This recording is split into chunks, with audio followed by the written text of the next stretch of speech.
రండి దేవుని యొక్క వాక్యంలో నుండి ఒక మాట జ్ఞాపకం చేసుకుంటూ వద్దాం.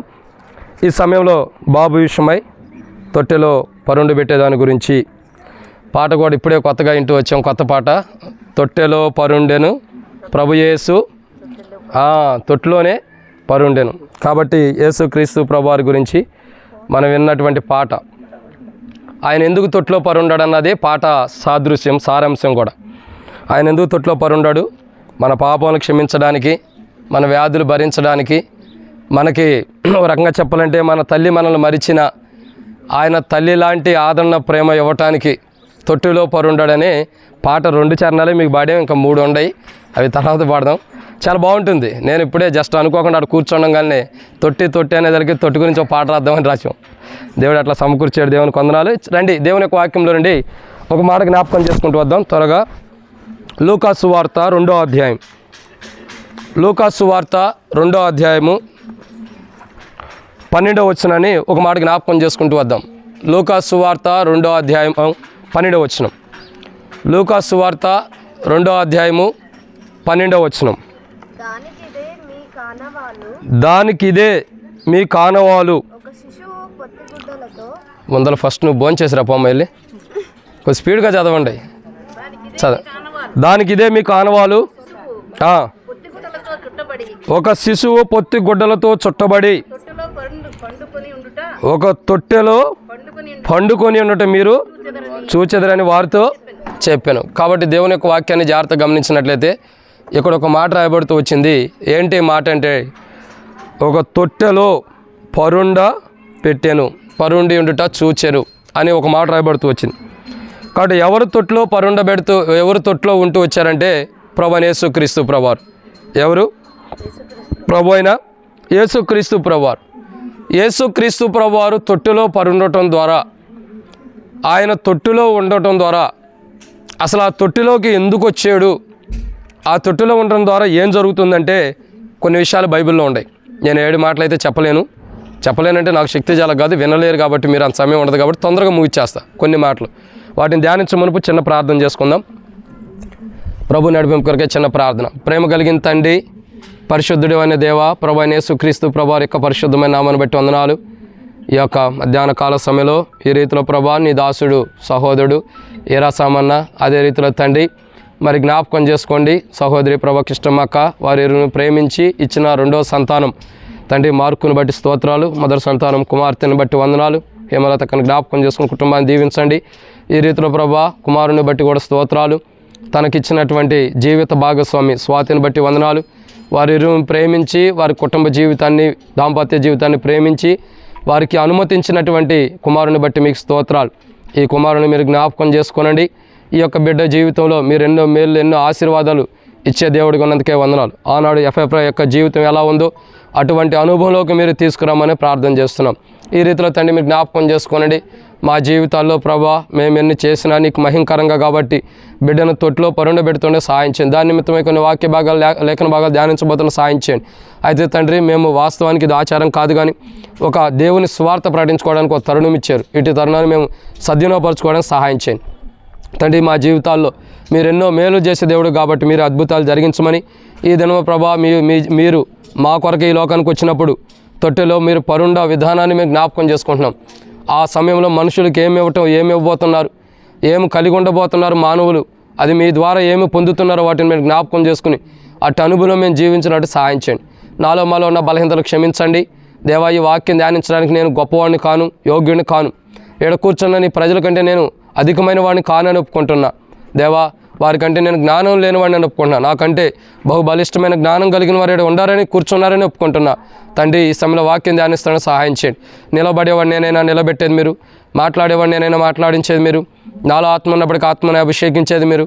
ప్రజలు మీ వారు వాక్యం మీద నిష్ప్రయోజకమైన వాడిని దాసుడు యజమానుడి వైపు చూస్తున్నట్లు, దాసురాలు యజమానురాల వైపు చూస్తున్నట్లు మా కనులు మీ వైపు వీక్షిస్తుండగా మీరే సహాయం గురించి మహిమ పొందండి.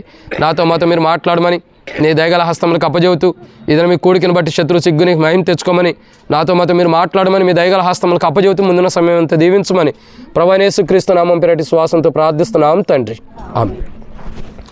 కాబట్టి దేవుని యొక్క వాక్యాన్ని జాగ్రత్తగా గమనించినట్లయితే ఒక మాట రాయబడుతూ వచ్చింది. లూకా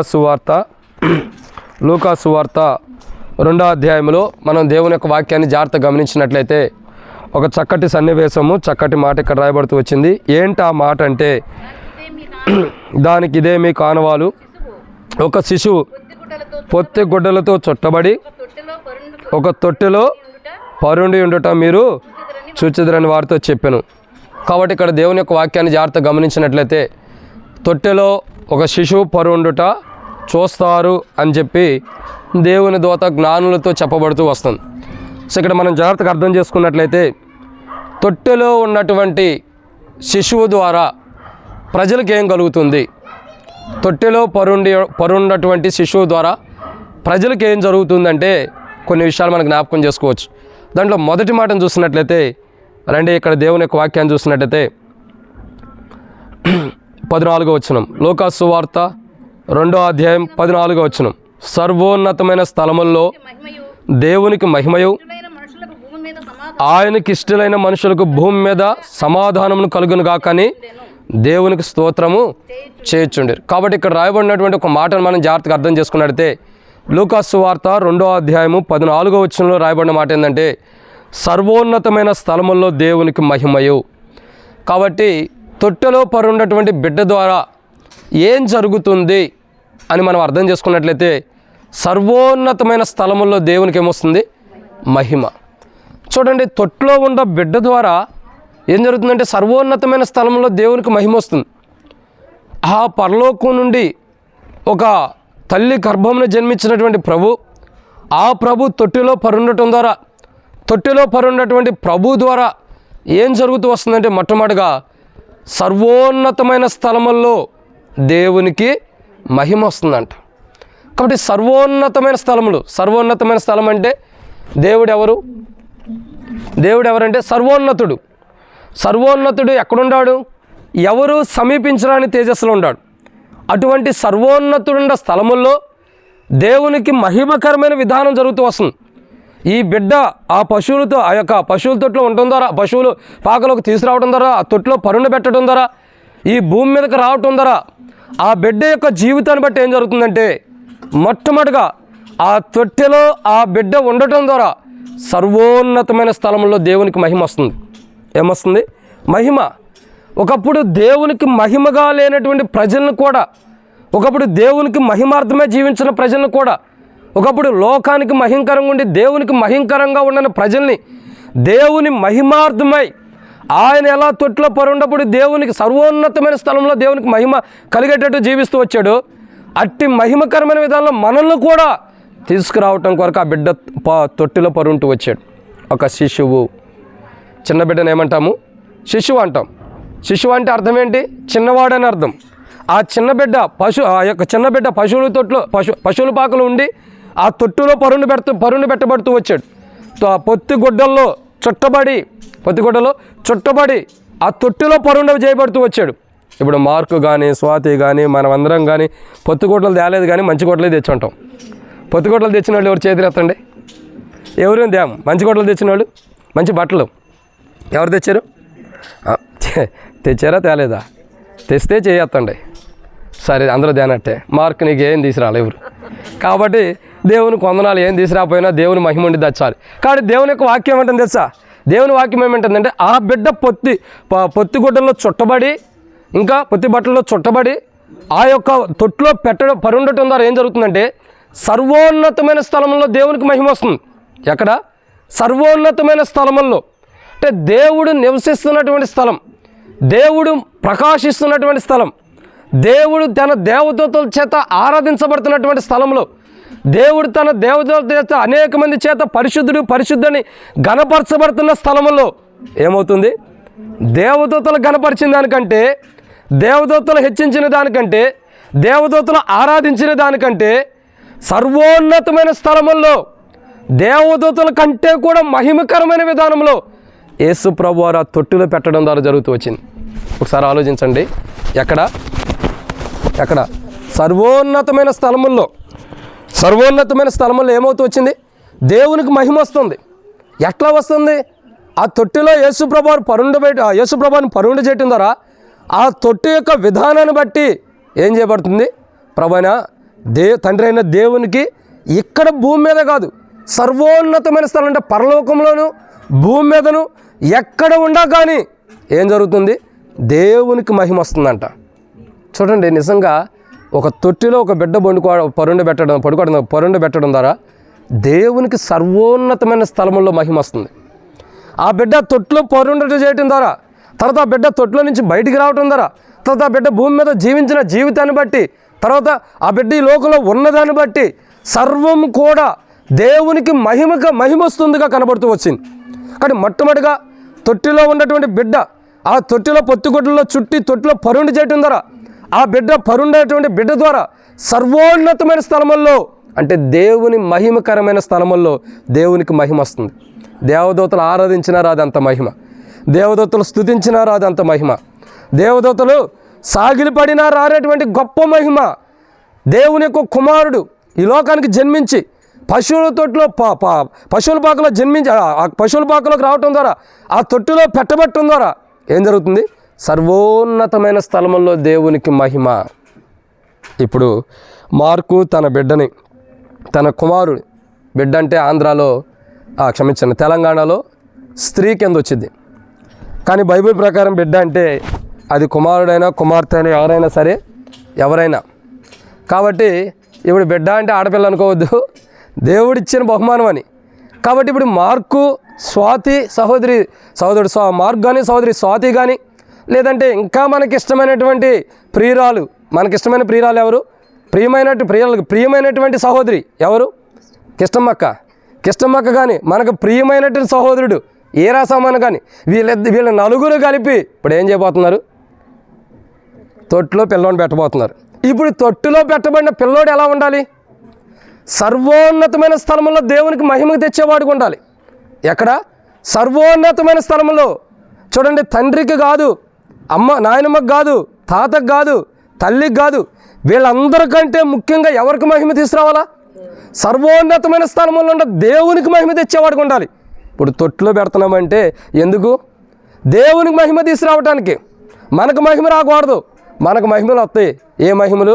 వాడు ఏదన్నా పక్కకి వెళ్ళి పెద్దోడైన తర్వాత దొంగతనం చేసుకొచ్చాడనుకో, ఇదిగో పలానా మార్కు ఉన్నాడే, బండి స్పీడ్గా నడుపుతాడు, ఆ మార్కోలో కొడుకే ఈ తప్పు చేశాడు అంటారు. ఇప్పుడు ఎవరికి వచ్చింది పేరు? మనకు వచ్చే మహిమ ఏంటి? తిట్టులతో కూడిన మహిమ. అదే దేవునికి వచ్చే మహిమ ఎలా ఉండాలా? సర్వోన్నతమైన స్థలముల్లో పలానా మార్కు, పలానా స్వాతి వాళ్ళ బిడ్డలు చూడండి, వాళ్ళ కుమారుడు చూడు ఎలా జీవిస్తున్నాడు, ఎలా దేవుని ఎదుగుతున్నాడు, ఎలా దేవుణ్ణి జీవిస్తున్నాడు అంటే ఎంత గొప్ప మహిమ దేవునికి వస్తుందో. సర్వోన్నతమైన స్థలముల్లో దేవునికి మహిమ తెచ్చే బిడ్డగా ఆ తొట్టిలో పరుండబెట్టే బిడ్డని అలా దేవునికి మహిమ తెచ్చే బిడ్డలుగా మనం ఏం చేయాలా? పెంచాలి. ఏం చేయాలి? పెంచాలి. ఈ సేవకుడు ఎక్కడికి వెళ్ళినా పిల్లలు పుట్టినరోజుకి తల్లిదండ్రులకే చెబుతున్నాడు అనుకోవద్దు. మరి వాళ్ళకేం చెబుతాం? పరుండేవాడికి, తొట్టులో ఉండేవాడికి, తొట్టులో పెట్టేవాడికి ఏం చెబుతాం? తొట్టులో పెడుతున్నాం, మనకు తెచ్చి చెప్పుకోవాలి ఆ మాట. ఏం చేయాలా? మన బిడ్డల ద్వారా, తొట్టులో పరుండ పెట్టబోతున్న బిడ్డ ద్వారా సర్వోన్నతమైన స్థలముల్లో దేవునికి మహిమ వచ్చేటట్టు మన బిడ్డలు మనం పెంచాలి. ఎలా పెంచాలా? సర్వోన్నతమైన స్థలముల్లో దేవునికి మహిమ రావాలి, దేవుడు మహిమపరచబడాలి. ఈ భూమి మీద మన పిల్లలు మనం పెంచుతుంటే, మనం పెంచే విధానాన్ని బట్టి సర్వోన్నతమైన స్థలముల్లో దేవునికి మహిమ రావాలి. అర్థమవుతుందండి? మనం మన పిల్లలు పెంచే పెంపకాన్ని బట్టి, మన పిల్లలు పెంచే విధానాన్ని బట్టి, మనం పెంచే పెంపకాన్ని బట్టి సర్వోన్నతమైన స్థలముల్లో దేవునికి మహిమ రావాలి. అందుకంటాడు, బాలుడు నడవలసిన త్రోవను వాడికి నేర్పించుము, పెద్దవాడైన తర్వాత దారి తప్పిపోడు. ఇప్పుడు నడిపించకపోతే దారి తప్పిపోతాడు. వాడిని సరిచేయడానికి ఎవరు రావాలి? మళ్ళీ మన వల్ల కాదు. ఏ సేవకుడు ఎవరో ఒకళ్ళు వచ్చి, అయ్యా అన్న నా కొడుకు ఎట్లా చేస్తున్నాడు, నా కుమార్తె ఎట్లా చేస్తుంది, కానీ కొన్ని మాటలు చెప్పంటే అప్పుడు చెప్పి మంచి మార్గాలు నడిపించాలి. అటు చెప్పి కొన్ని మార్గాలు నడిపించాలి. ఒక అక్క అంది ఇక్కడ, ఏమందంటే, అన్న మా పిల్లలు మా మాట వినరు, నీ మాటే వింటారు అంది. ఏమంది? మా పిల్లలు మా మాట వినరు, మీ మాటే వింటారు, మీరు ఏం చెబితే అదే వింటారు, కానీ మా మాట వినరు. సర్లేండి, మనం మాట వినుకోకుండా మనం పెంచుకున్నాం. మన మాట వినని స్థితిలో, మనం చెప్పినా విననటువంటి స్థితిలో మనం పెంచుకున్నాం కాబట్టి మన పిల్లలు మన మాట వినరు. కానీ మనం ఏం చెప్పాలా? అందుకే అంటాం, అన్న నువ్వెచ్చే చెప్పన్నా, ఏదో ఒక 2 మాటలు చెప్పంటాం. ఆ 2 మాటలు ఏంటి? మంచి మార్కులు. వాళ్ళు దరిద్రం కొద్ది మేము వచ్చి చెప్పినప్పుడే మంచిగా వింటారు. అంటే అర్థమేంటి తెలుసా? పెంచే పెంపకం ప్రాముఖ్యత. దేవునికి మహిమకరంగా మనకి మహిమకరంగా కాదు, సర్వోన్నతమైన స్థలంలో నివసిస్తున్నటువంటి సర్వోన్నతుడైన దేవునికి మహిమకరంగా మన పిల్లలను పెంచాలి. ఇప్పుడు ఈ మార్క్ ఎవరు? అపోస్తుడైన మార్కు. ఈ మార్క్ ఎవరు? సువార్త పత్రిక రాసిన మార్కు, మన మార్కు కాదు, బైబిల్లో ఉన్న మార్కు. మార్క్ అని పేరు పెట్టాం కాబట్టి చెబుతున్నాం. మార్కే ఇంత ఘనమైన వాడుకుంటే కొత్త నిబంధనలో ఒక పత్రిక మొత్తం అతని పేరు మీద, ఒక సువార్త మొత్తం సువార్త పత్రిక అతని పేరు మీద ఉంటే, ఇంకా సాత్వికమైన తల్లి, స్వాతి అంటే సాత్వికమైనది అవునమ్మా, ఓకే, సాత్వికం సంగతి తర్వాత చూద్దాం, మీ సంగతి ఏం చెప్పను. సాత్వికమైనది ఎంతో గొప్ప విధానంలో ఒక సువార్థికుడు, ఒకళ్ళేమో సాత్వికమైన వారు, ఇద్దరు కలిపి ఏం చేయాలా? తన సువార్త తన సాత్వికాన్ని బట్టి సర్వోన్నతమైన స్థలముల్లో దేవునికి తల్లేమో సాత్వికాన్ని నేర్పాలి, తండ్రి ఏమో సువార్త చెప్పడం నేర్పాలి. ఇద్దరి యొక్క విధానాన్ని బట్టి ఏమైంది? సర్వోన్నతమైన స్థలంలో దేవునికి మహిమ వచ్చింది. అలా మహిమ రావట్లేదంటే తల్లి సాత్వికం నేర్పట్లేదు, తండ్రి ఏమో సువార్త ఎట్లా చెప్పాలో కూడా చెప్పట్లా. ఇంతకు ఆయనకి నేర్పాలంటే మొదట ఎవరికి ఉండాలి? చూడండి, ఫస్ట్ ఆయనకి నేర్పాలంటే ఎవరైనా ఆయనకంటే ఎవరు? అంతే, దేవుడు కాదు అన్న, దేవుడికి మనం నేర్పలేం. ఎవరికి? తొట్లో పెట్టే కుమారుడికి నేర్పాలంటే ఫస్ట్ మనం నేర్చుకోవాలి. ఏమి నేర్చుకోవాలి? సాత్వికం. ఏమి నేర్చుకోవాలి? మార్కు పంపుని మాట్లాడుతున్నాడు. ఏమి నేర్చుకోవాలి? సువార్త చెప్పడం, తర్వాత ఇంకా సాత్వికం. ఇవి మనం నేర్చుకున్నప్పుడు మన పిల్లలకు మనం చూపిస్తే వాళ్ళు దేవుని సువార్త చేస్తారు. వాళ్ళ జీవితాలు ఏమది?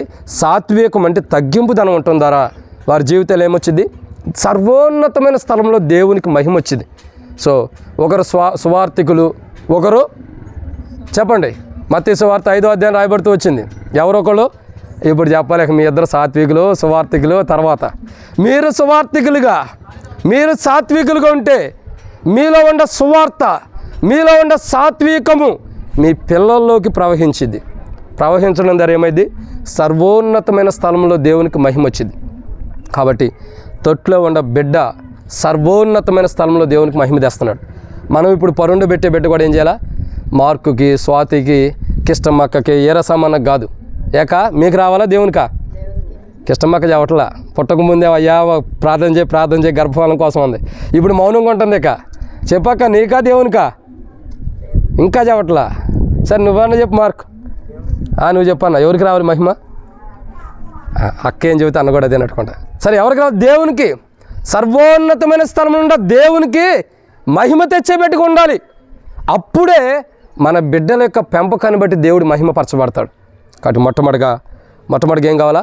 సర్వోన్నతమైన స్థలంలో దేవునికి మహిమ వచ్చే బిడ్డలుగా మన బిడ్డలు మనం పెంచాలి. రెండో మాట చూద్దారండి, లూకాసు సువార్త 2వ అధ్యాయం. లూకాసు సువార్త 2వ అధ్యాయం. లూకాసు సువార్త 2వ అధ్యాయంలో ఒక మాట ఉంది. సరే దానికి అంటే ఇంకో మాట చూద్దాం. యోహాను సువార్త 14వ అధ్యాయం. యోహాను సువార్త 14వ అధ్యాయం. యోహాను సువార్త 14వ అధ్యాయం 6వ వచనం. యేసు నేనే మార్గమును సత్యమును జీవమును, నా ద్వారా తప్పక ఎవడను. రెండోదిగా తొట్టెలో పరుండబెట్టబోతున్న బిడ్డ ఎలా ఉండాలి? మొట్టమొదటిగా సర్వోన్నతమైన స్థలంలో దేవునికి మహిమ తెచ్చేవాడుగా ఉండాలి. రెండు ఎలా ఉండాలంటే ఇక్కడ రాయబడుతున్న మాట అనేకులకు ఒక మార్గముగా ఉండాలి. ఎలా ఉండాలా? ఒక మార్గం అంటే అనేకులకు మార్గంలో నడిపించడానికి, దారి తప్పిపోయిన వారిని కానీ, లోకానుసారంగా ఉన్నవారు కానీ, లోకంలో ఉంటున్నవారు కానీ, లోకంలో పాపంలో జీవిస్తున్నటువంటి బిడ్డల్ని ఒక మంచి మార్గంలో నడిపించే మార్గస్థుడిగా ఉండాలి. ఎలా ఉండాలా? ఒక మార్గస్థుడిగా, ఒక మంచి మార్గముగా. మీరందరూ మదర్ తెరీసా గురించి తెలిసే ఉండేది. మదర్ తెరీసా ఆమె జీవితం ఎలా ఉంది? అనేకులకు మంచి మార్గంలో నడిపిస్తూ వచ్చింది. ఒక మంచి మార్గంలో నడిపిస్తూ వచ్చింది. దైవజనుడు భగత్ సింగ్ గారి గురించి కూడా చూస్తే అనేకుల్ని మంచి మార్గంలో నడిపిస్తూ వస్తున్నాడు. దైవజనుడు తిమోతి అంకుల్ని చూస్తే ఒక మంచి మార్గంలో నడిపిస్తూ వచ్చాడు. దైవజనుడు కొరిన్ అంకుల్ని చూస్తే ఒక మంచి మార్గంలో నడిపిస్తున్నారు. ఎందుకంటే వాళ్ళు ఒక మంచి మార్గంలో నడిపిస్తున్నారు, వాళ్ళు నడిచి ఉన్నారు కాబట్టి నడిపిస్తున్నారు. కానీ ఇక్కడ అర్థం చేసుకోవాల్సిన విషయం ఏంటంటే ఒక మంచి మార్గంలో అనేకుల్ని నడిపించేవాడుగా బిడ్డల్ని సిద్ధపరచాలి. మనల్ని కాదు, అనేకుల్ని లోకంలో పాపంలో పాప జీవితంలో పాపానికి దాసులైపోయి పాపం నుండి విడుదల పొందలేక అదే పాపంలో కూరుకుపోయినటువంటి ప్రజల్ని ఒక మంచి మార్గంలో నడిపించడానికి ఒక మార్గస్థుడిగా ఉండాలి. ఎలాంటి మార్గస్థుడు అంటే యోహాను గురించి ఒక మాట రాయబడుతూ వచ్చింది. ఏమనుంది? వంటి రోమములు కలిగిన వాడు, ఇంకా వస్త్రాలే సరైన విధానం లేనటువంటి అనుభవం ఉన్నాడు. ఎవరు? యోహాను. ఏ యోహాను? బాప్తిస్మిచ్చి యోహాను. బాప్తిస్మిచ్చి యోహాను గురించి ఏమని రాయబడుతూ వచ్చింది? ఇదిగో మార్గంలో సరళం చేయవాడు. ఏమనుంది? మార్గం సరళం చేయవాడు, అనేకులకు మంచి మార్గంలో పెడుతున్నాడు. మత్తయి సువార్త 3వ అధ్యాయం చూస్తున్నట్టయితే సర్ప సంతానమా, రాబో ఉగ్రత నుండి మీకు బుద్ధి చెప్పినవాడు తప్పించుకోమని బుద్ధి చెప్పినవాడు ఎవడు అంటున్నాడు. అంటే అనేకులకు మంచి మార్గంలో నడిపిస్తున్నాడు. ఒక మార్గంలో నడిపించేవాడుగా అనేకుల్ని, సర్ప సంతానము అంటే లోకము పాపం వంకర జీవితంలో ఉన్న మనుషుల్ని అనేకుల్ని మంచి మార్గంలో నడిపించేవాడుగా ఈ బిడ్డను మనం పెంచాలి. ఆయన్ని పెంచాలంటే మనం ఏ మార్గంలో ఉండాలా? ఇప్పుడు మార్కు స్వాతికి కాదు, అందరికీ ఆయన్ని మంచి మార్గంలో, అంటే మన పిల్లల్ని మంచి మార్గంలో నడిపించాలంటే మనం ఏ మార్గంలో ఉండాలా? అందుకంటే కదా ఆవో చోట దూడో చోట మేదు. మనం మంచి మార్గంలో వెళ్తుంటే, మనం అనేకుల్ని దేవుళ్ళకి నడిపిస్తూ ఉంటే, మనం అనేకుల్ని సరైన మంచి మార్గంలో, వంకర జీవితాలు పాప జీవితంలో ఉండేవాళ్ళని మంచి మార్గంలో నడిపిస్తూ ఉంటే మన పిల్లలు కూడా అది చూసి మనం కూడా అలా నేర్చుకుని అనేకులు వంకర జీవితం పాప జీవితంలో ఉండాలని మంచి మార్గంలో నడిపించాలని ఒక ఆలోచన వచ్చేది. ఆ తొట్టిలో పరుండు ఆయన ఎలాంటి వాడు? అనేకులకి ఒక మార్గదర్శిగా ఉన్నాడు, ఒక మార్గంగా ఉన్నాడు. అందుకంటే నేనే మార్గమును, నేనే సత్యమును, నేనే జీవమును, నా ద్వారా తప్పక ఎవరును తండ్రి వద్దకు రాలేరు అంటున్నాడు.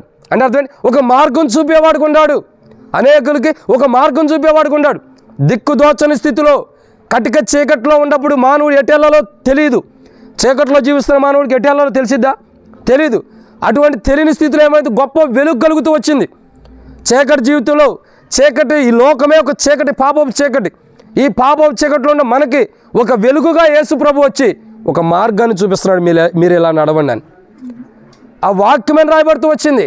ఏమన్నా వాక్యము? యేసు ప్రభు ఎవరు? వాక్యమే.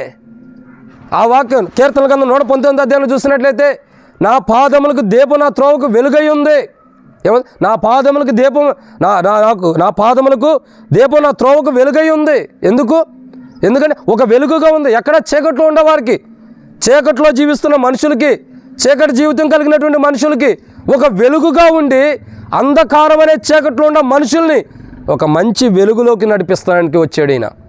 మంచి వెలుగులో నడిపించడానికి ఆ పశువుల తొట్లో పరుండబెట్టబడుతూ వచ్చాడు. కాబట్టి ఆ పశువుల తొట్లో పరుండబెట్టబడిన ఆయన మొట్టమొదటి ఎలాంటి వాడు? సర్వోన్నతమైన స్థలంలో దేవునికి మహిమ చేస్తున్నాడు. 2, అనేకులకు మార్గాన్ని చూపేవాడుకుంటాడు. మార్గాన్ని తొలిపోయిన మనుషులు చీకట్లో ఉంటూ ఎటు వెళ్ళాలో దిక్కుదోచని స్థితిలో, ఏం చేయాలో దిక్కుదోచని స్థితిలో పాపపు జీవితంలో ఉన్న మనుషులకి ఒక మంచి మార్గాన్ని చూపించేవాడిగా ఉంటూ వచ్చాడు. కాబట్టి యేసు ప్రభువారు ఎట్లు మంచి మార్గాన్ని అనేకులకి చీకట్లో కూలిపోయి ఎటు వెళ్ళాలో దిక్కుదోచని స్థితిలో ఉన్న ప్రజలకి ఒక మార్గం ఎలా చూపిస్తున్నాడు అంటే, దేవుని రాజ్యానికి వెళ్ళలేక లోకంలో కూలిపోయిన వాడికి దేవుని రాజ్యం ఎలా ఉందిద్దో ఎటు వెళ్ళాలో చూపించే ఒక మార్గంలో చూపించేవాడికి ఎలా ఉన్నాడో, అలాగే మన పిల్లలు కూడా, లేదా తొట్టిలో పరుండబెట్టబడుతున్నటువంటి పిల్లవాడు కూడా ఎలా ఉండాలా? అనేకులకు ఒక మార్గాన్ని చూపించేవాడుగా ఉండాలి. అనేకుల్ని దేవుని మార్గంలో పెట్టి అనేకుల్ని దేవుని రాజ్యానికి తీసుకెళ్లేవాడుగా, తనను బట్టి అనేకులు దేవుని రాజ్యంలోకి, దేవుని యొక్క మార్గంలోకి నడిపించేవాడుగా, తనను బట్టి అనేకులు నడిచేవాడుగా ఆ బిడ్డని మనం ఏం చేయాలా? పెంచాలి. తొట్టిలో పరుండ బిడ్డ ఎలా ఉన్నాడు? దేవునికి సర్వోన్నతమైన స్థలంలో దేవునికి ఏం చేస్తున్నాడు?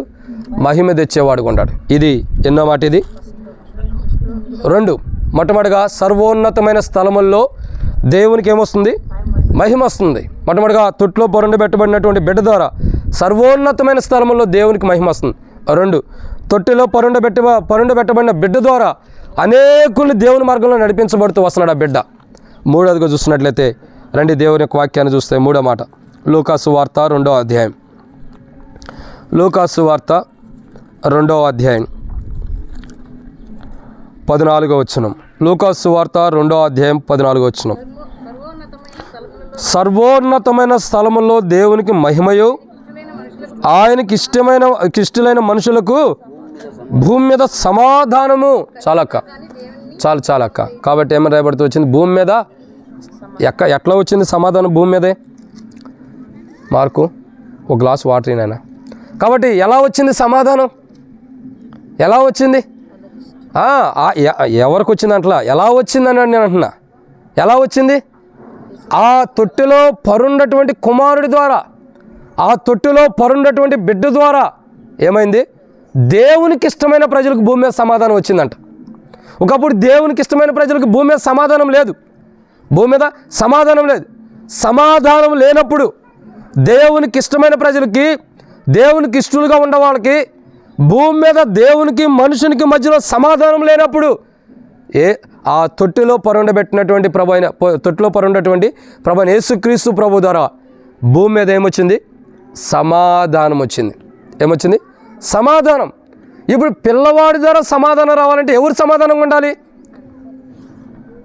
మీరు జాగ్రత్తగా అర్థం చేసుకుంటే యేసుక్రీస్తు ప్రభువారి గురించి తండ్రికి తల్లికి అసమాధానంలో ఉంది. ఎవరికి? తండ్రికి తల్లికి. ఎవరు ఆయన తండ్రి అంటే రక్తమాంసంలో ఒక లెక్కలోకి వచ్చినప్పుడు ఎవరు? ఈ లోక లెక్కలో ఉంది యోసేపు, తర్వాత మరియా. వాళ్ళిద్దరి మధ్యలో అసమాధానం ఉంది. ఎప్పుడు? ఆమె కన్యక గర్భము ధరించింది. కన్యక గర్భం ఎలా ధరించింది? ఎందుకంటే ప్రదానం చేసుకుని ఎంగేజ్మెంట్ అయిందే, కానీ ఎంగేజ్మెంట్ అయిన తర్వాత ఎమ్మటే నేను పెళ్లి చేసుకోబోయే ఆమె గర్భం ఎలా ధరించిందని అసమాధానంతో ఉన్నాడు. అప్పుడు దేవుడు మాట్లాడతాడు. ఏమని? అప్పుడు చూసినట్టయితే మత్తయి సువార్త 1వ అధ్యాయం 18వ వచనం నుండి లేదా 18. యేసుక్రీస్తు జననవిధి ఎట్లనగా ఆయన తల్లి అయిన మరియా యోసేపునకు ప్రదానం చేయబడిన తర్వాత వారేకము కాకమునుపు ఆమె పరిశుద్ధాత్మ వలన గర్భవతి ఉండెను. ఆమె భర్త అయిన యోసేపు నీతిమంతుడై ఉండి ఆమెను అవమానపరచనొల్లక రహస్యముగా ఆమెను వెడనాడు ఉద్దేశించెను. అతడి సంగతులను గురించి ఆలోచించుకొనుచుండగా ఇదిగో ప్రభు దూత స్వప్నమందు అతనికి ప్రత్యక్షమై, దావీదు కుమారుడైన యోసేపు, నీ భార్య అయిన మరియను చేర్చుకొనుటకు భయపడకము, ఆమె గర్భం ధరించినది పరిశుద్ధాత్మ వలన. అర్థమవుతుందండి? ఈ తొట్టెలో పరున్నటువంటి కుమారుడు ఏం చేస్తూ వచ్చాడు? తల్లిదండ్రుల మధ్యలో సమాధానం ఇచ్చిన అనుభవం కనబడుతూ వస్తుంది. సమాధానం ఒకప్పుడు ఏమవుతూ వచ్చింది? ఆ బిడ్డ గర్భంలోకి వచ్చేటప్పుడు అసమాధానంగా ఉంటారు. ఇప్పుడు ఎక్కడ ఉంటారు ఇద్దరు? అసమాధానంగా ఉండేవారు. లోక సువార్త 2వ అధ్యాయం 14 వచ్చిన తర్వాత చూస్తే పశువుల పాకలో ఉంటారు ఇద్దరు. భార్యని విడనాడాలనుకున్నటువంటి యోసేపు కానీ భార్య వద్దు, ఏమతో నేను ఏగలేను. ఎప్పుడన్నా మార్కు అనుకున్నాడమ్మా? అనుకోలే. మంచాడే మార్కు. పోనీ నువ్వెప్పుడన్నా అనుకున్నావు మార్కు? నిజం ఎప్పుడు చెప్పలే, వద్దులే. కాబట్టి ఏమనిపించింది? ఏమతో నాకు వద్దు, ఏమో నేను ఏగలేను, ఏమతో నాకు వద్దు, ఇడిపోతే బాగుండిద్ది, దూరంగా వెళ్ళిపోతే బాగుండిద్ది, అసలు ఈ సంసారమే వద్దు. వెనకెవరు చెప్పారు? సముద్రాన్నైనా ఏదొచ్చు కానీ ఏమి ఎదలేం సంసారం. ఈ దేవుడు చెప్పండి. అదే నేను కూడా అందేనా తెలుగే. సంసారాన్నైనా ఏదొచ్చేమో కానీ అంతేనా? చెప్పండి. వాళ్ళు ఎట్లా ఉంటారో తెలుసుకోవడానికి, మెలుగుకుంటారా నిద్రపోతున్నారని. సంసారాన్నైనా ఏదొచ్చా? ఏమేదొచ్చు? ఇదిరా మధ్యలోకి వెళ్తేనే మునిగిపోతారు, ఇంకేడిస్తాం. సముద్రాన్నైనా ఏదొచ్చేమో కానీ సంసారాన్ని ఎదురాడంట. ఎందుకంటే ఒకరి మధ్యలో ఒకరికి ఉండే అసమాధానం అలాంటిది. ఒకరంటే ఒకరు ద్వేషం, ఒకరంటే ఒకరు కోపం, ఒకరంటే ఒకరు అసూయ. భార్యాభర్తలు ఇద్దరికీ ఏమొచ్చింది? అసమాధానం. అసమాధానంతో ఉన్న ప్రజలకి సమాధానం ఇస్తున్నాడు ఎవరు? తొట్లో ఉన్నటువంటి బిడ్డ. తొట్లో ఉన్నటువంటి బిడ్డ ఏం చేస్తున్నాడు? అసమాధానం కూడా భార్యాభర్తలకి వాళ్ళిద్దరిని వేరు చేయట్లా, వారిద్దరిని దూరం చేయట్లా. ఇప్పుడు చాలామంది పిల్లలు తల్లిదండ్రుల మధ్యలో గొడవ పెట్టేవాళ్ళు చాలామంది ఉంటారు. పెడతారు, పెట్టి వాళ్ళకి ఎలా పెట్టి కొట్లాట్లు గొడవలు కొట్టుకునేదాకా తెచ్చేవాళ్ళు ఉంటారు. కానీ ఇక్కడ ఎలా ఉన్నాడు కుమారుడు? ఎలా ఉన్నాడంటే తల్లిదండ్రులకి సమాధానం తెచ్చేవాడుగా, దేవునికి ఇష్టమైన వారికి సమాధానం తెచ్చేవాడుగా, భూమి మీద ఉన్న ప్రజలందరికీ అసమాధానంతో ఉంటూ కొట్లాట్లు గొడవల్లో కూలిపోయినటువంటి తల్లిదండ్రులు కానీ, స్నేహితులు కానీ, కుటుంబీకులు కానీ అనేకులకి సమాధానం ఇచ్చేవాడుగా నివసిస్తూ వస్తున్నాడు ఆ బిడ్డ. తొట్లో ఉండే బిడ్డ ఎలా ఉన్నాడు? అనేకులకి సమాధానాన్ని ఇస్తున్నాడు. ఇప్పుడు ఎవరికైనా సమాధానం లేదా? చెప్పండి, ఎవరికైనా లేదా? అందరికీ సమాధానం ఉంటుంది. ఇప్పుడు ఈ బిడ్డ ఎలాంటి వాడు? సమాధానాన్ని ఇస్తున్నాడు. తొట్టెలో పరుండటువంటి బిడ్డ, తొట్టులో పెట్టబడినటువంటి బిడ్డ, తొట్టులో ఉన్నటువంటి బిడ్డ, పొత్తిళ్లలో పొత్తిగుడ్డల్లో చుట్టబడినటువంటి బిడ్డ, ఆ తొట్టులో ఉండబిడ్డ ఎలాంటి వాడంటే అనేకులకి సమాధానం ఇచ్చేవాడు ఉన్నాడు. ఎలాంటి వాడు? ఎలాంటి ప్రభు? పావాడు కాదు, ఎలాంటి ప్రభు, క్షమించండి, ఎలాంటి ప్రభు? అనేకులకి సమాధానాన్ని ఇస్తున్నాడు. భూమి మీద సమాధానం లేక అసమాధానంతో భార్యాభర్తల మధ్యలో కానీ, కుటుంబంలో కానీ, రక్త సంబంధికుల్లో కానీ, ఇంట్లో కానీ, ఇంటి బయటికి కానీ అనేకులకి సమాధానం లేనటువంటి ప్రజలకి సమాధానం ఇచ్చేవాడు ఉన్నాడు. అందుకే యెషయా గ్రంథం 9వ అధ్యాయం 6వ వచనంలో ఒక మాట ఉంది. యెషయా గ్రంథము 9వ అధ్యాయం 6వ వచనం. మా ఇంటికాడ ఒక మేనత్త ఉంది. మా ఇంటికి పెద్ద ఆమె మేనత్త, రత్నమ్మ అక్క అని మా ఇంటికి పెద్ద ఆమె మేనత్త. బైబిల్లో ఈ వచనం అని చెప్పగానే ఆ మాట చెప్పే లోపల ఎట్ట తీసి పెట్టుకునేది. మరి ఎట్ట తీసిద్దో తెలియదు. టక్కన అదే అధ్యాయం వచ్చేసింది. 40-30 సంవత్సరాల నుంచి ఉండే వాళ్ళకి మరి అనుభవం ఉంటుంది కదా. అవి ఉండవక్క, అవి అన్నీ వాళ్ళు అసలు ఆ రెఫరెన్స్లో చూడడం బైబిల్లో పాత గుండి ఎంత లావులు ఉంటాయి. ఎప్పుడో బైబిల్ రెఫరెన్స్లు కాదు. రెఫరెన్స్ చూస్తామే చాలా టైం పట్టింది జనరల్గా చూసే వాళ్ళకి. అంటే అర్థం ఏంటి, మనం బైబిల్ త్వరగా చదవం, బైబిల్ చదవటం లేదు కాబట్టి వెతుకుతాం. చదవండి యెషయా గ్రంథము 9వ అధ్యాయం 6వ వచనం. ఏలయనగా మనకు శిశువు పుట్టెను, మన కుమారుడు అనుగ్రహించబడెను, ఆయన భుజం మీద రాజ్యభారముండును, ఆశ్చర్యకరుడును, ఆలోచనకర్త, బలవంతుడైన దేవుడు, నిత్యుడగు తండ్రి. అక్క ఏంటక్క? సమాధాన కర్తయగు అధిపతి. ఇప్పుడు అర్థమైందండి. తొట్టిలో ఉండబెట్టి ఎలాంటి వాడు? సమాధానానికి అధిపతి అంట. సమాధానానికి ప్రాముఖ్యమైన వాడు, సమాధానానికి అత్యున్నత సింహాసనం మీద ఆసీనుడైన సమాధానం ఇచ్చేవాడు. ఎంతోమందికి సమాధానం లేని ప్రజలకి సమాధానాన్ని కలిపి సమాధానాన్ని ఇచ్చేటటువంటి వాడు. చెడగొట్టేవాడు కాదు. ఇద్దరు మనుషులు కలిసి ఉంటే వాళ్ళని విడగొట్టేవాడు కాదు. ఇద్దరు కుటుంబీకులు కలిసి ఉంటే ఎడగొట్టేవాడు కాదు. ఇద్దరు రక్త సంబంధికులు కలిసి ఉంటే ఎడగొట్టేవాడు కాదు. దేవుని ద్వారా ఐక్యపరచబడినటువంటి, దేవుని ద్వారా జతపరచబడినటువంటి భార్యాభర్తలను విడగొట్టేవాడు కాదు. లేదా అక్క చెల్లెలు కానీ, అన్నదమ్ములు కానీ, రక్త సంబంధం కానీ విడగొట్టేవాడు కాదు. ఎవరైనా సమాధానపరిచేవాడు. ఇద్దరు విడిపోతుంటే, ఇద్దరు దూరం వెళ్ళిపోతుంటే, కొట్లాట్లు గొడవలు ఆడుకుని ఇద్దరి మధ్య అసమాధానం కూడా ఇడిపోతుంటే ఇడిపోయే వాళ్ళని సమాధానపరిచేవాడు. ఇడిపోయే వాళ్ళని ఇంక ఇడిపోండి అని చెప్పి పుండి మీద కారం వేసేవాడు కాదు. పుండి మీద కారం వేసేవాడు కాదు. ఏం చేస్తున్నాడు? ఇంకా కలుపుతున్నాడు. కలవాలి. లోకంలో సామెత ఉంది. సామెత కాదు కానీ ఎవరో చెప్పే ఉంటారు పెద్ద ఆయన, 100 అబద్ధాలు ఆడైనా ఏం చేయాలా? చెప్పండి కరెక్ట్గా. 100 అబద్ధాలు ఆడి పెళ్లి చేయాలి. ఇక ఆ జీవితం మొత్తం అబద్ధాలు కానీ గుడిగిపోయింది. మనం 100 అబద్ధాలు ఆడి పెళ్లి చేస్తాం, వాడి జీవితం అంతా అబద్ధంగానే ఉంటుంది. కానీ అలా ఉండకూడదు. సమాధానంగా, సమాధానకరమైన విధానంలో సమాధానం కలిగి జీవించాలి. మన పిల్లలు సమాధానంగా ఉండాలంటే మనం ఎలా ఉండాలా?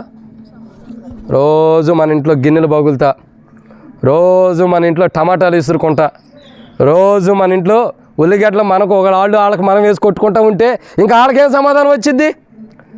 కాబట్టి మనం ఎలా ఉండాలి? ఇంట్లో సమాధానం. తల్లిదండ్రులుగా మనం సమాధానం కలిగి ఉంటే మనకు పుట్టినటువంటి బిడ్డలు ఆ పొత్తిగుడ్డలతో చుట్టబడి ఆ శిశువు ఏదైతే ఆ యొక్క తొట్టిలో పెట్టుబడి ఉన్నాడో అటువంటి బిడ్డలకి, ఆ తొట్టిలో ఉండే బిడ్డలకు కూడా ఏమొచ్చింది? సమాధానం. మనం సమాధానంగా ఉంటే పిల్లలు సమాధానంగా ఉంటారు. మనం సమాధానంగా ఉండకపోతే పిల్లలకు సమాధానం ఉండదు. మనకు సమాధానం కావాలి తల్లిదండ్రులుగా. మనం కొట్లాడుకుంటే, మనం గొడవలు ఆడుకుంటే, మనం తిట్టుకుంటూ ఉంటే మన పిల్లలు చూసి ఏం చేస్తారు? వాళ్ళు అదే నేర్చుకుంటారు. మనం సమాధానంగా ఉండాలి. కానీ ఆ పొత్తి గుడ్డలతో చుట్టబడినటువంటి శిశువు, తొట్టిలో పరుండ చేయబడినటువంటి శిశువు ఎలా ఉంటాడు? పరుండటువంటి శిశువు సమాధానం, అనేకులకి సమాధానం. ఇప్పుడు మన బిడ్డలకి ఏం నేర్పాలా? ఒక తల్లి నువ్వు నేర్పొద్దమ్మా, ఒక తల్లి నేర్పింది నువ్వు నేర్పక. ఒక తల్లి ఒక విధంలో నేర్పుతూ వచ్చింది. నేను టైం చూస్తున్నా, ఖచ్చితంగా 2:30 ముగిచ్చేస్తా. కాబట్టి ఏం చెప్పాడు? ఒక తల్లి ఆమె ఏం చేస్తూ వచ్చిందంటే ఒక బిడ్డకు చెప్పిందంట, అరే ఈరోజు మన ఇంట్లో సూది లేదురా అని.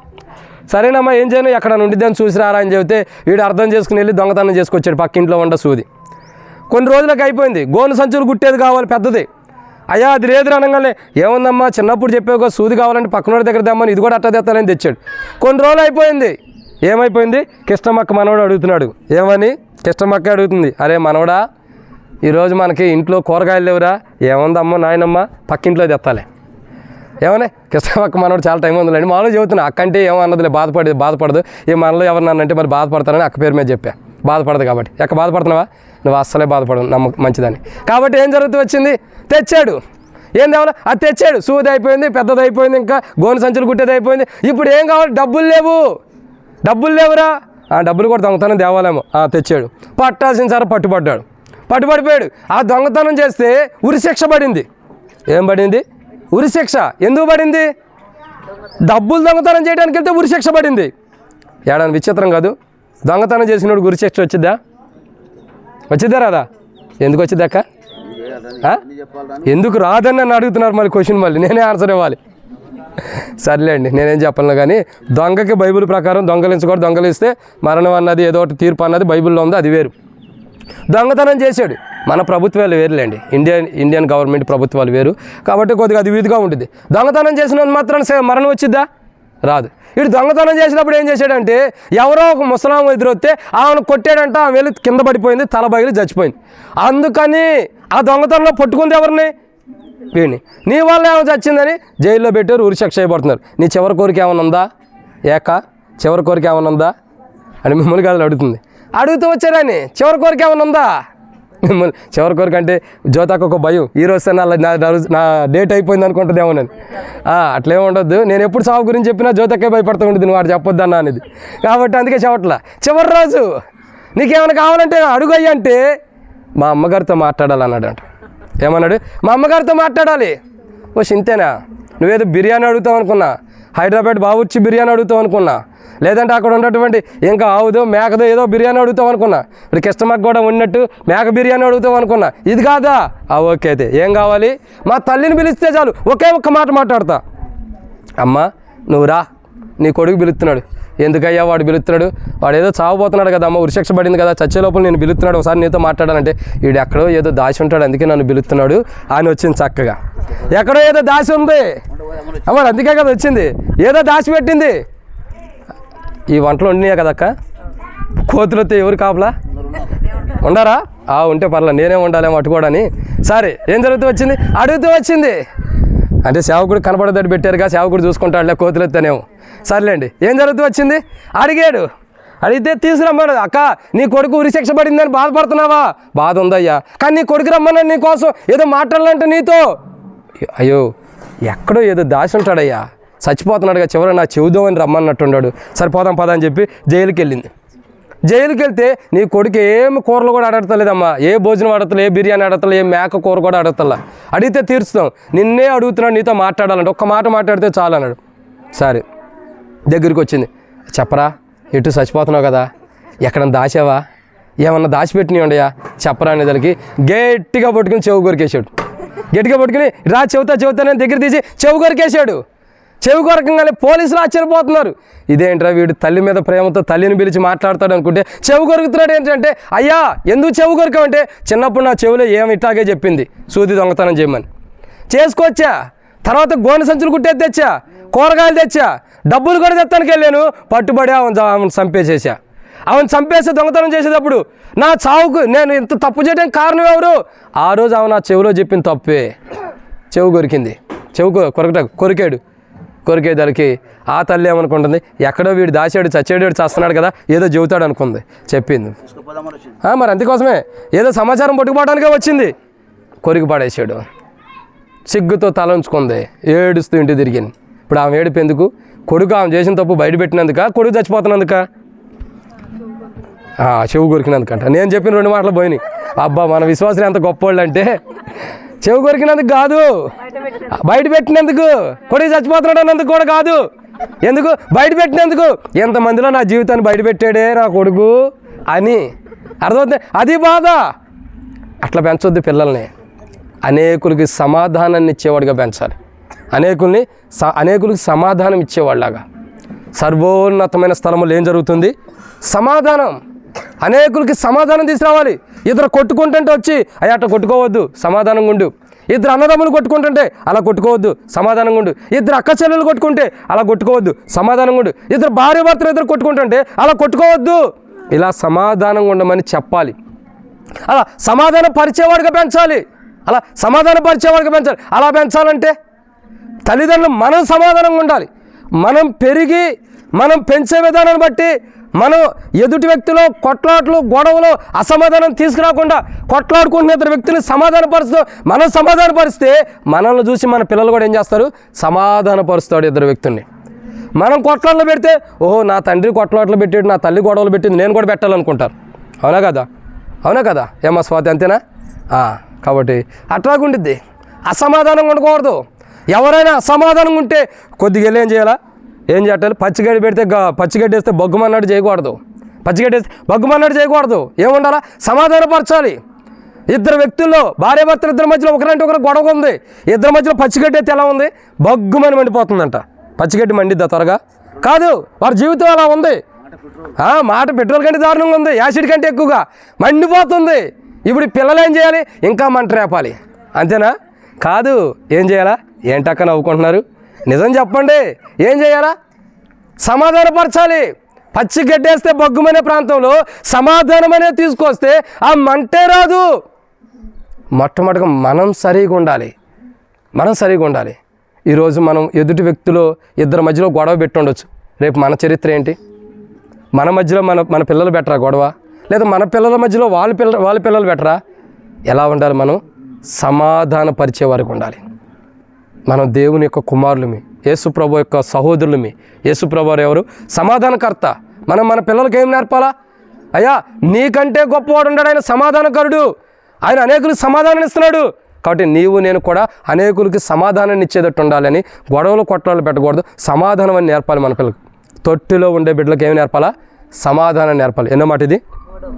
ఇక చదువుదానండి, ముగిద్దాము, టైం అయిపోయింది. కాబట్టి అక్క కూడా మంచి కూర ఉండింది కాబట్టి త్వరగా ముగిచ్చేద్దాం. 4వ మాట, లూకా సువార్త 2వ అధ్యాయం. లూకా సువార్త 2వ అధ్యాయం 10వ వచనం. అయితే ఆ దూత భయపడకుడి, ఇదిగో ప్రజలందరికీ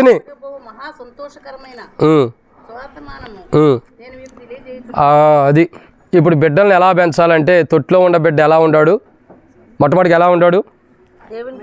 దేవునికి మహిమ తెస్తున్నాడు సర్వోన్నతమైన స్థలంలో. 2, అనేకులకి ప్రజలందరికీ కూడా లోకంలో పాపంలో చీకట్లు ఉండే వారికి మంచి మార్గాన్ని చూపిస్తున్నాడు. 3, సమాధానాన్ని ఇస్తున్నాడు. 4వదిగా ఎలా ఉందంటే ఇక్కడ రాయబడి అనమాట, మహా సంతోషకరమైన సంతోషాన్ని ప్రజలకు ఇస్తున్నాడు. ఏం చేస్తున్నాడు? మహా సంతోషం, ఒక గొప్ప సంతోషాన్ని ప్రజలకు ఇస్తున్నాడు. వాళ్ళ దగ్గర ఉన్న సంతోషం లాగేసుకోవట్లా. ఏం చేస్తున్నాడు? సంతోషం లాగేసుకోవట్లా, ఇస్తున్నాడు. ఇక్కడ ఏమని రాబడుతూ వచ్చింది? అయితే ఆ దూత భయపడకుడి, ఇదిగో ప్రజలందరూ కలుగుబో మహా సంతోషకరమైన వర్తమానము నేను మీకు తెలియజేస్తున్నాను. ఒక సంతోషకరమైన వర్తమానాన్ని చెబుతున్నాడు. మన పిల్లలు ఎలా ఉంటారో తెలుసా? పిల్లల్ని పెంచేటప్పుడు తల్లిదండ్రులకి ఏమవుతుందంటే, ఈడు ఏ నింద తెచ్చి పెడతాడో అని గుండెల్లో భయంతో కూర్చుంటాం. కొంతమంది ఉంటారు, చెప్పాల్సింది మెల్లగా చెప్పలేం. అమ్మా పలానా ఆయన చచ్చిపోయాడు అనగానే ఈయన గుండె ఆగిపోయింది. అంటే సడన్గా చెప్పేస్తూ ఉంటాం. వర్తమానాలు ఎలా ఉండాలా? మనం చెప్పే మాట ఎలా ఉండాలంటే సంతోషకరంగా. మన పిల్లల్ని ఎలా పెంచాలంటే అనేకులకి, మన పిల్లల యొక్క మాటలను బట్టి అనేకులు బాధపడేటట్టు పెంచకూడదు. మన పిల్లలు మాట్లాడుతుంటే అనేకులు సంతోషించాలి. ఏం కావాలా? చెప్పండి. మన పిల్లలు మాట్లాడుతుంటే ఎలా ఉండాలా? అనేకులకు సంతోషం ఉండాలి. మన పిల్లలు మాట్లాడుతుంటే అనేకులు బాధకరంగా ఉండకూడదు. ఈరోజు చాలామంది తల్లిదండ్రులు తమ పిల్లల్ని సరైన విధాలు పెంచలేక, సరైన విధాలు పెంచినట్టు పెంపుకోలేక పిల్లల చేత మాట్లాడే తల్లిదండ్రులు చాలామంది ఉంటారు. చాలామంది తల్లిదండ్రులని పిల్లలు ఎన్ని మాట్లాడట్లేదు, ఎన్ని అవమానకరంగా మాట్లాడుతున్నా, ఎన్ని తిట్లు తిడుతున్నా, ఎన్ని బూతు మాటలు మాట్లాడుతున్నా. ఎందుకు అలా మాట్లాడుతున్నారు? మన పిల్లలకి ఎట్లా మాట్లాడాలో మనం నేర్పించాలా. అనేకులకు సంతోషకరమైన మాటలు మాట్లాడేటట్టు మనం నేర్పిస్తల్లా. బూతి మాట తిట్టరా అంటాం, వాడు తిడతాడు. పెద్ద ఎరిగిన తర్వాత మనం ఇప్పుడు తిడితే సంతోషంగా ఉంటుంది, పెద్ద ఎరిగిన తర్వాత అదే మాట వాడు తిడితే మరి నేర్పింది ఎవరు?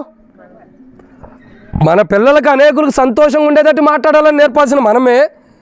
మనం మాట్లాడితే అనేకులకు సంతోషం ఉండాలి, మనం మాట్లాడితే అనేకులకు ఆనందం ఉండాలి, మనం మాట్లాడితే అనేకులకి సంతోషం కలిగి ఉండాలి.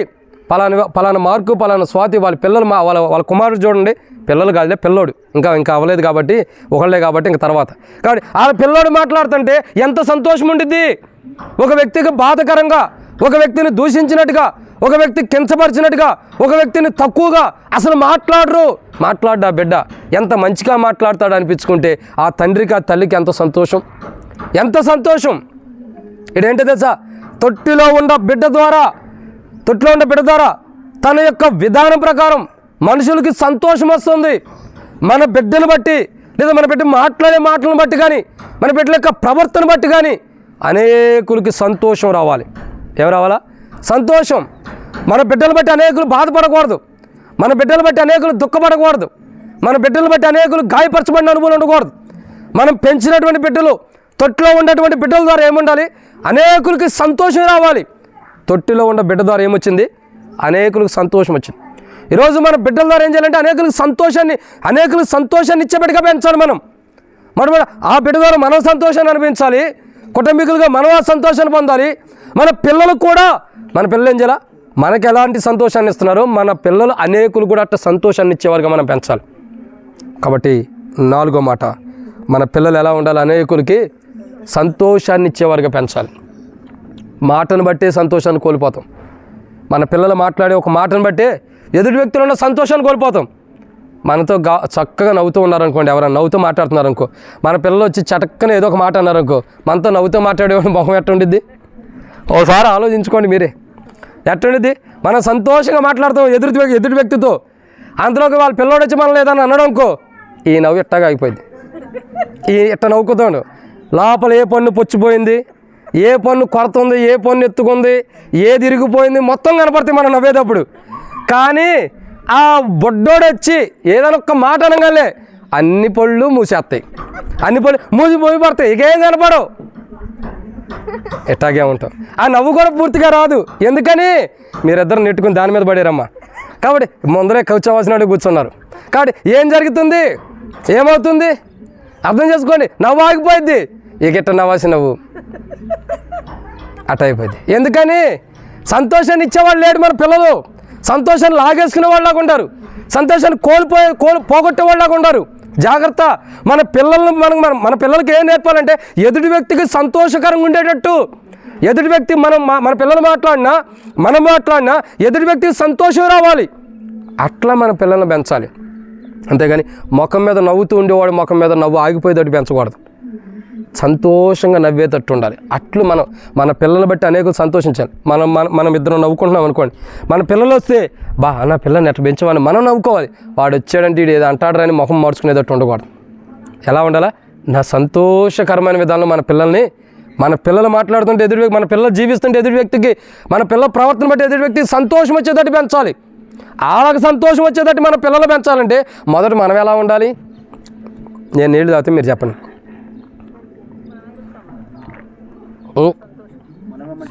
సమాధానం పోయింది అక్క, ఇంకా దాన్నే పట్టుకుని ఉండవు. ఇప్పుడు ఏమొస్తుంది? సంతోషం. ఇప్పుడు ఎవరు సంతోషంగా ఉండాలి? మొట్టమొదట ఎవరు? ఈ కోడికి ఎవరికి? వాళ్ళదా ఈ కోడికా? నేను పిల్లోడి కొరకు అనుకున్నా. ఎవరికి? స్వాతి మార్కు. మొదట వాళ్ళు సంతోషంగా ఉండాలి. వాళ్ళు అన్ని విషయాల్లో సంతోషంగా ఉంటే వాళ్ళ పిల్లలు సంతోషంగా ఉంటారు. తొట్లో ఉండేవాడు కూడా సంతోషిస్తాడు. లేదా వీళ్ళు సంతోషంగా లేరనుకో, మీరు గుర్తుపెట్టుకోండి, తొట్లు వేసిన తర్వాత మీరు సంతోషంగా లేకపోతే ఆడు ఏడుతూ ఉంటాడు తొట్లు. మీరిద్దరు ఏదైనా సంతోషంగా లేరనుకో, ఏమైతే తొట్లో ఉండేవాడు అని ఏడుతూ ఉంటాడు. మా గోల మాకుందరా నువ్వేంట్రా అని అప్పుడు అనాల్సి వచ్చింది. మా గోల మాకుందర నీకెందుకు అంటావు ఎప్పుడు? మనం సంతోషంగా లేనప్పుడు. అది మనం సంతోషంగా ఉంటే ఆడు ఏడిచినా మనకు సంతోషమే. కాబట్టి మొట్టమొదటి మనం సంతోషంగా ఉండాలా, మనల్ని బట్టి అనేకులు సంతోషంగా ఉండాలా. తర్వాత మన తొట్టులో వేయబడుతున్న పిల్లవాడిని బట్టి కూడా అనేకులకి సంతోషాన్ని ఇచ్చే బిడ్డగా మన బిడ్డలను పెంచాలి. ఓ పేరు పెడతాం, సంతోషు అని పెడతాం, వాడు అసలు ఎవరికి సంతోషాన్ని ఇవ్వడం. సమాధానం అని పెడతాం, ఎవరికి సమాధానం ఇవ్వడం. ఇంకా వాళ్ళకి ఉండదు. ఆ ఉండపోవటమేగా ఎదుటి వ్యక్తి లేకుండా చేస్తుంది. మళ్ళీ వాళ్ళకైనా మరి ప్రత్యేకంగా చెబుతున్నారు అంటే అర్థమైంటే పేరుకి తగ్గట్టుగా ఉండరని అర్థం. ఇప్పుడు వీళ్ళిద్దరు వేరులేండి, మార్కు స్వాతి అంటే బైబిల్లో ఉంటారు కాబట్టి వాళ్ళు వేరు. మామూలుగా పెడతాం సంతోషు, ఆయనకు ఉండదో సంతోషం, ఎదుటి వ్యక్తికి లేకుండా చేస్తాడు. సమాధానం. ఈ పేర్లు నేను పెట్టను అందుకే, ఎందుకంటే ఎవరైనా పేరు పెట్టమంటే ఇలాంటివి పెట్టను. రేపు పొద్దున ఏమంటాడు, ఎవడరా నీకు పేరు పెట్టినాడు అంటారు. ఎవడరా నీకు పేరు పెట్టినాడు? ఇప్పుడు మార్క్ అన్నాడు, అన్నా నువ్వే పేరు పెట్టాలి. ఎప్పుడే మాట వచ్చిద్దని ఆలోచిస్తున్నా అసలు నేను ఏ పేరు పెట్టాలని. ఎప్పుడు లేని పేరు పెడదామని డిసైడ్ అయిపోయా. ఇప్పుడు లేని పేరు. దానికి కూడా అంటారు ఎవడరా నోరు తిరగని పేరు పెట్టినాడు అంటాడు. మళ్ళీ అదొక మాట వచ్చింది మళ్ళీ, ఎవడరా నీకు ఈ పేరు పెట్టినాడు, నోరు తిరగని పేరు పెట్టారని. చాలామంది మన మందిరంలో అనుకుంటారు సేవకుడు కూతురు పేర్లు పెట్టారు కానీ ఒక్క పేరు తిరగదు. బయటికి అనుకుంటారు నిజమేనా అక్క తిట్టుకుంటున్నావా, మంచిదైతే తిట్టుకుంటున్నారంట చూడు, బయటపడి పేరు మంచోళ్ళే. పెద్ద పాప పేరు షిఫ్రా ఎవాంజలిన్, ఆ పేరు రాదు. రెండో పాప పేరు నిత్యాసర రిజైస్, అసలే తిరగదు. మూడో పాప ఇంకా డేంజర్, ర్యాప్చర్ ఇజ్రాక, ఏం అర్థం కాదు ఈ పేర్లోనే. ఇట్లాంటి పేర్లు పెట్టాడు ఈ సేవకుడు అని చెప్పి అనుకుంటారు. తర్వాత ఏమంటాడు ఎవడు పెట్టాడు ఈ పేర్లు పెట్టినోడు దన్నాలు అంటారు. పేరు పెట్టినోడు దన్నాలి. అందుకే మార్కు ఈ పేరు నువ్వే డిసైడ్ చేసుకుంటావా, నువ్వే దండించుకుంటావా, నేను దండించుకోవాలా? అదే చెప్పు, ఎవరు దండించుకోవాలి? నేనేనా? మంచిదైతే ఏదోండా మేమేగా సరే. కాబట్టి నన్నే ఎవరిని అనరు, ఏది చేసిన సేవకుండే, మిమ్మల్ని ఏమనరు, మీరు మంచోళ్ళు. చివరికి అనేది సేవకుండే. అందుకే వాళ్ళిద్దరు కూడా మంచి పేరు ఇద్దరు అనుకుని చెప్పారమ్మా నాకు చెప్పమని. ఇద్దరు అనుకున్నారా? ఎంత గొప్పడు చూడు, ఇద్దరు అనుకుని సేవకుడికే పేరు పెట్టమని చెప్పారంట. అంటే ఆ నిందలు ఆ మాటలు ఏదో సేవకుడికి వెళ్ళిపోతే ఇద్దరు కలిసి అనుకున్నారు మంచోళ్ళు. అట్లా అనుకోలే పాపం మార్కు సాతి చాలా మంచోళ్ళు, ఊరినే చెబుతున్నాము కాబట్టి వాళ్ళు చాలా మంచోళ్ళు. కాబట్టి ఈ బిడ్డ ఎలాంటి వాడు అనేకులకి సంపాదన కాదక్క, ఇప్పుడు సంపాదనకి వెళ్ళిపోయింది. సంతోషం, రోజు అక్క మార్కెట్కి వెళ్ళి అలవాటు అయినట్టు సంపాదన. కాబట్టి ఏమైంది? సంతోషం, అనేకులకి సంతోషం.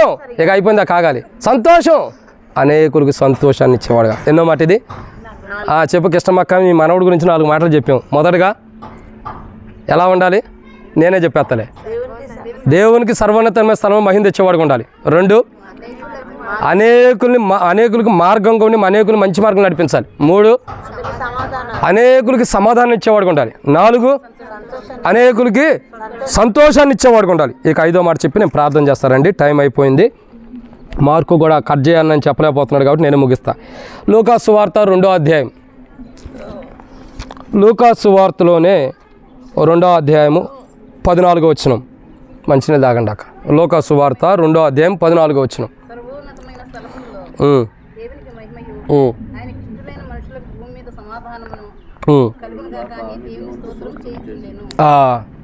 ఐదవదిగా పిల్లవాడు ఎలా ఉండాలి? తొట్లో ఉండవాడు అంటే తొట్లో బయటకు వచ్చిన ఏం చేయాలా? దేవునికి స్తోత్రం అంటే దేవుని స్తుతించేవాడుగా ఉండాలి. ఎలా ఉండాలా? దేవుని స్తుతించేవాడుగా. ఎలా స్తుతించేదట్టు నేర్పాలి? సహజంగా మనం మన పిల్లల్ని మందిరంలో తీసుకెళ్ళి వదిలేస్తాం, కానీ ఎలా స్తుతించేదట్టు నేర్పాలి తెలుసా? మొదటి సమయాల గ్రంథం 1వ అధ్యాయంలో చదివితే చివరి వచనాల్లో అతడు అక్కడనే మ్రొక్కెను అంటే అర్థం ఏంటి? మోకాళ్ళేసి మొక్కుతున్న అనుభవం చూస్తున్నాం, సాగిలిపడి మొక్కుతున్న అనుభవం చూస్తున్నాం. కానీ మన పిల్లలకు మనం ఏం నేర్పాలా? దేవుని సన్నిధిలో మోకాళ్ళలోంచి దేవుని స్తుతించే విధానం నేర్పాలి. దేవుని సన్నిధిలో మన పిల్లలకి ఏం నేర్పాలా? దేవుని స్తుతించే విధానం, దేవుని ఆరాధించే విధానం, దేవుని మహిమపరిచే విధానం మనం నేర్పాలి. అన్నిటికంటే మీరు నేర్పాల్సింది ఏంటో తెలుసా? చూడండి, ఒక మాట చెప్పి నేను ప్రార్థన చేస్తాను, ముగిచ్చేస్తున్నా. ఏమి నేర్పాలి తెలుసా? నేను నేర్చుకున్నది మీకు చెబుతున్నా. నాకంటే ముంగట పెద్ద దైవజనుల దగ్గర నేను నేర్చుకున్నా. ఏమనంటే నేను ఎన్నోసార్లు చెబుతూ వచ్చా, మరలా చెబుతున్నా.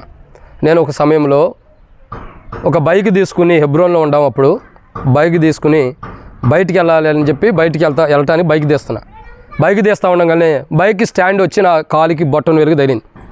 తగలంగానే ఏమైంది? గోరు లేచిపోయింది. గోరు లేకటం ద్వారా ఏం జరిగింది? పూర్తిగా లేకోలా, లేచినట్టుగా ఉంది.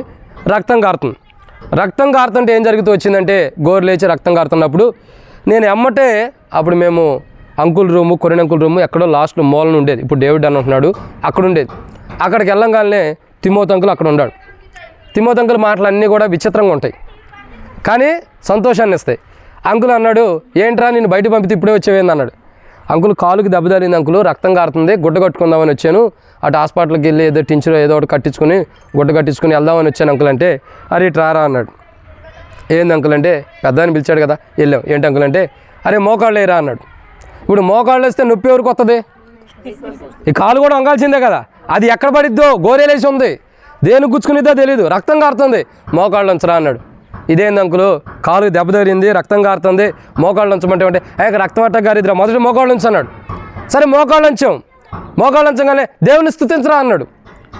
కాలుకి దెబ్బ తగిలింది, గోరు లేచింది, రక్తం కారుతుంది, మోకాళ్ళు ఉంచమన్నారు. పెద్ద అని చెప్పాడని ఎట్టగొట్ట మోకాళ్ళు ఉంచాం.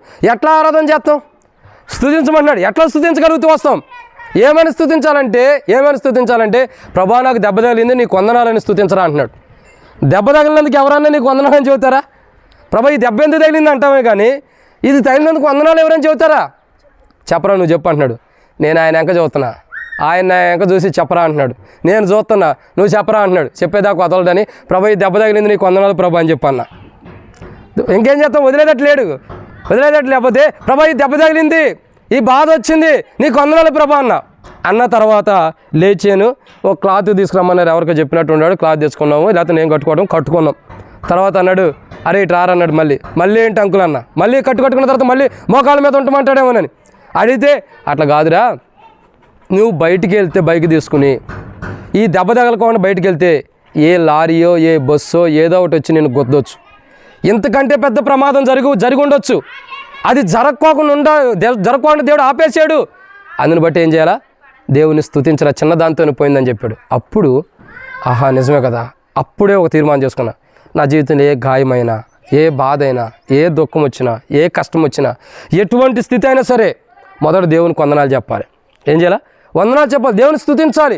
ఇది వచ్చింది ప్రభా, ఇంతకంటే గొప్పది రాకుండా సహాయం చేసావు, దీనితోనే నాకు ముగింపించావు. కష్టం వచ్చినా, బాధ వచ్చినా, దుఃఖం వచ్చినా, వేదన వచ్చినా, అసమాధానం ఉండా, అనారోగ్యంతో ఉన్నా, ఏదుండా ప్రభా నీకు వందనాలు, ఇది ఇచ్చావు, దీనికంటే ప్రమాదం జరగకుండా నన్ను కాపాడేవని దేవుని స్తుతించడమే. ఇప్పుడు చెప్పండి, దేవుణ్ణి ఎలా స్తుతించేటట్టు మన బిడ్డలు నేర్పాలా? ఏ విషయంలోనైనా, కష్టమైన, బాధ అయినా, దుఃఖమైన, వేదనైనా, శ్రమైనా దేవుని స్తుతించేటట్టు మన బిడ్డలు మనం నేర్పాలి. ఆ తొట్టిలో పరుండబెట్టబడినటువంటి బిడ్డ ద్వారా దేవునికి మహిమ వస్తుంది. దేవుని స్తుతిస్తున్న అనుభవం, దేవుని మహిమపరుస్తున్న అనుభవం వస్తుంది. సో మన బిడ్డలు తొట్టిలో పరుండబెట్టబోతున్న బిడ్డ ద్వారా దేవునికి మహిమ, దేవుని స్తుతించేవాడిగా, దేవుని గణపరిచేవాడిగా తాను జీవించిన జీవితాన్ని బట్టి దేవునికి మహిమ వచ్చేటట్టు ఏం చేయాలా? మన పిల్లల్ని పెంచాలి. కాబట్టి ఇప్పుడు తొట్టిలో పెట్టే బిడ్డకి ఏం తెలియదు కాబట్టి మనం అవి నేర్చుకుందాం, తర్వాత మన పిల్లలకి అది నేర్పుదాం. ఇప్పుడు వీడియో రికార్డింగ్ కూడా చేస్తాం, మీరు మర్చిపోయిన ఆ వీడియో అట్టకుండిద్ది. కాబట్టి ఎప్పుడన్నా మీరు చూడాలనుకుంటే దాన్ని చూడటమే కాబట్టి అట్లా చూసి మన బిడ్డలు నేర్పుదాం. 7 చెప్పమంటారా, 5తో ముగించమంటారా? మార్కు చెప్పు, ముగించనా? ఓకే, అయితే 7 చెప్పేవాళ్ళం కానీ 5తో ముగిద్దాం. కాబట్టి 5 మాటలు. తొట్టిలో ఉన్న బిడ్డ ద్వారా ఏం జరుగుతూ వచ్చింది? మొదటగా సర్వోన్నతమైన స్థలంలో దేవునికి మహిమ వచ్చింది. 2 అనేకులకు ఒక మార్గాన్ని చూపేవాడు ఉంటున్నాడు, అనేకులను మంచి మార్గం నడిపిస్తున్నాడు. 3 అనేకులకి సమాధానాన్ని ఇచ్చేవాడు ఉంటాడు. 4 అనేకులకి సంతోషాన్ని ఇచ్చేవాడు ఉంటాడు. 5 దేవుని స్తుతించేవాడు ఉంటాడు. సో ఆ తొట్టులో ఉన్న బిడ్డ ఈ 5 అంతల అనుభవం ఎలా ఉన్నాడో ఇప్పుడు తొట్టులో పరుండి పెట్టబోతున్నటువంటి బిడ్డ కూడా ఇప్పుడు లేకపోయినా భవిష్యత్తు దినాల్లో పెద్దవాడైనప్పుడు, పెరిగి పెద్దవాడైనప్పుడు ఇట్టి 5 అంతల అనుభవంలో ఉండినట్లు ప్రభు ఆ బిడ్డకు సహాయం చేయను గాక. ఆమేన్. అట్లు ఆ బిడ్డ పెరిగిన రీతిలో తల్లిదండ్రులు, కుటుంబీకులు, మనం సంఘం కూడా అట్లా 5 అంతల అనుభవంలో ఇప్పటికీ ఎప్పటికీ సదాకాలం ప్రభు వచ్చేంతవరకు ఉండినట్లు ప్రభు సహాయం చేయను గాక. ఆమేన్. ఎవరు ప్రార్థన ఆశీర్వాదంతో ముగించుకుందాం. ప్రార్థన. మమ్మల్ని మిక్కిలికి ఎక్కువగా ప్రేమించిన ప్రియ పరలోకపు తండ్రి, పరిశుద్ధుడైన దేవ, ప్రభు యేసుక్రీస్తు ప్రభు యొక్క పరిశుద్ధమైన నామాన్ని బట్టి మీకు స్తోత్రాలు. మీరు ఇచ్చిన కృపకాయ మీకు వందనాలు తండ్రి. మీ ప్రేమను బట్టి స్తోత్రాలు. నీ బిడ్డలు జ్ఞాపకం చేసుకునండి. సహోదరుడు ప్రభా మరి ఇరా సామాన్న సహోదరి కిష్టమ్మక్క వారిని ప్రేమించి ఇచ్చిన కుమారుడు సహోదరుని జ్ఞాపకం చేసుకోండి తండ్రి. మరి మార్కును బట్టి వారిని ప్రేమించి, తనను ప్రేమించి, వ్యక్తిగత మరి జీవితాన్ని ప్రేమించి తనకిచ్చినటువంటి జీవిత భాగస్వామి స్వాతిని బట్టి వందనాలు. వారి ఇరువును ప్రేమించి వారికి ఇచ్చినటువంటి కుమారుని బట్టి స్తోత్రాలు. కుమారుని కూడా దీవించండి, ఆరోగ్యాన్ని దయచేయమని ప్రార్థన చేస్తున్నాం. తన అక్కర్ల అవసరం కూడా చిన్నతనం నుండే మీరు తోడుగుండండి. బాల్యపు దినాల్లో నుండి సృష్టికర్తను స్మరణకు తెచ్చుకోమన్నారు. అట్లు స్మరణకు తెచ్చుకునే బిడ్డగా దేవా తొట్టులో పరుండి చేయబోతుండగా ఆ తొట్టులో ఉంటున్నటువంటి బిడ్డ ద్వారా బయటకు వచ్చినప్పుడు కూడా, ఈ లోకంలో నివసించేటప్పుడు కూడా నీకు మహిమకరంగా దేవా అనేకులు సమాధానాన్ని ఇస్తూ దేవా అనేకుల్లో సంతోషాన్ని నింపే బిడ్డలుగా, అనేకులు సంతోషాన్ని నింపే బిడ్డగా సిద్ధపరచండి నా తండ్రి. ఆ బిడ్డను బట్టి మీ నామాన్ని మహిమ తెచ్చుకోమని ప్రార్థన చేసుకుంటున్నాం. ఆ బిడ్డను బట్టి అనేకులు సమాధానం దయచేయండి. ఆ బిడ్డను బట్టి ప్రభా మీరు ఘనపరచబడి, మీరు స్తుతించబడే విధానంలో తీసుకురామని ప్రార్థన చేస్తున్నాం. అటు రీతిలో మొట్టమొదటి మేము రావాలా, తర్వాత మా బిడ్డలు వస్తారు. అటు రీతిలో మీరు అటు రీతిలో మమ్మల్ని కూడా అనుమతించమని నీకు మహిమకరమైన విధానంలో, అనేకులను సమాధానపరిచే విధానంలో దేవా, అనేకులకు సంతోషాన్ని ఇచ్చే విధానంలో, అనేకులను మంచి మార్గంలో నడిపించే విధానంలో, అనేకుల మధ్యలో మిమ్మల్ని స్తుతించే విధానం మీరు మాకు దయచేయండి. మాతో పాటు ఆ తొట్టులో పరుండి చేయబోతున్న బిడ్డకిని, మా పిల్లలకు కూడా అట్టి సంతోషం, అట్టి ఆనందం మీరు దయచేయమని మమ్మల్ని బట్టి అనేకులు ఆనందించేవారుగా సిద్ధపరచండి. చేరున్న బిడ్డలందరినీ దీవించండి. వారి అక్కర్ల అవసరం తీర్చండి.